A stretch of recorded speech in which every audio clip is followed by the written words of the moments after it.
Well, I would say that if we would distribute the food correctly, even in Africa they could get enough food, they wouldn't have to die out of hunger. Even if the natural selection with diseases would take care of a certain amount of people, that would be all right. But deliberately to induce illnesses, that is unethical. And that can be done, like I was shocked to hear that WHO over 20 years ago, when injecting people in Africa against smallpox, they had AIDS virus in it. I mean, they had the virus to create AIDS. And today, when we're talking about the swine influenza, well, first of all, it is swine virus, it is human virus, and the bird virus together. Of course, that's in American military laboratories that has been invented. And if they are being distributed all over the world, of course they will put microchips into it all. Because that means that we can control all the world population. It's not only being zombies, we can also kill them if we want, because the idea is that we are too many. Now, that in my mind is terribly, terribly unethical, because they forget what it is to be a human being.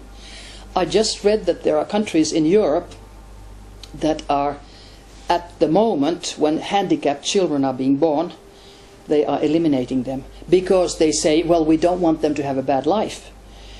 There are 10,000 elderly in a country in Europe that they have been killed because, they're too old. Yeah.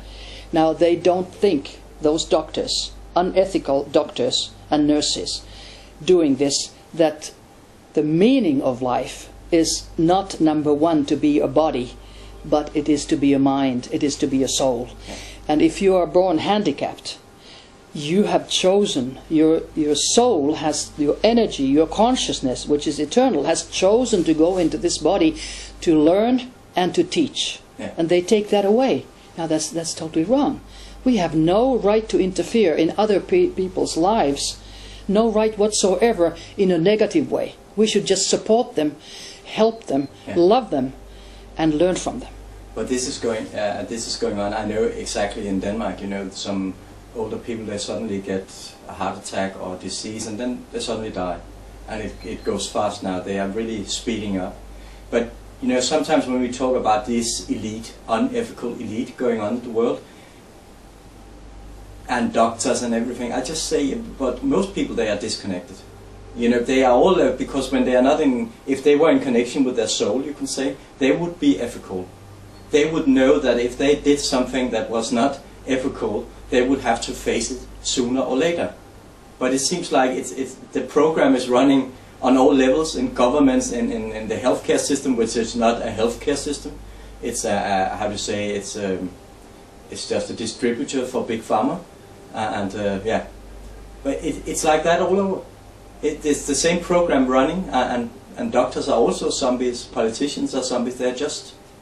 I think they have been microchipped to behave the way they do. Yeah. And they do it without their knowledge.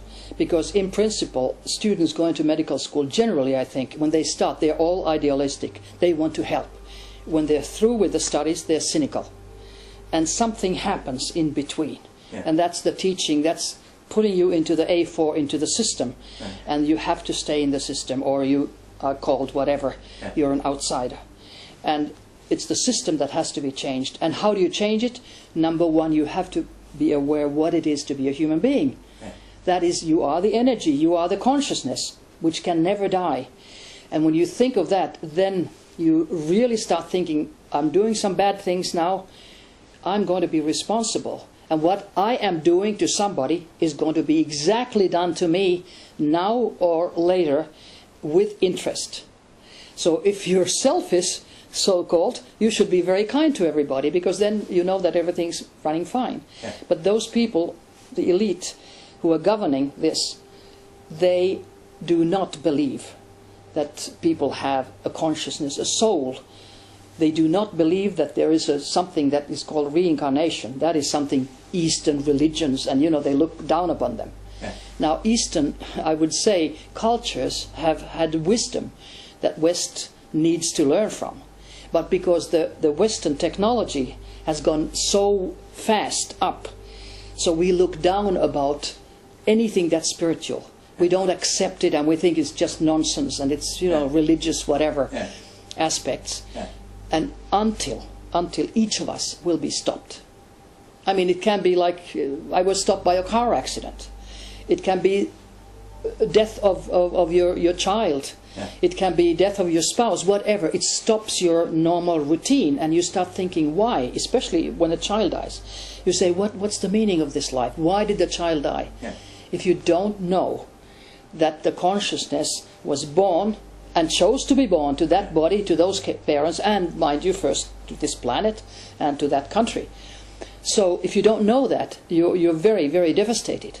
But if you know that it was there to teach you, to stop you, and to learn something, and also because it maybe has had done something which wasn't totally acceptable in a previous existence, so now it sort of pays the interest and is here just for a little while and then continues. There is no death.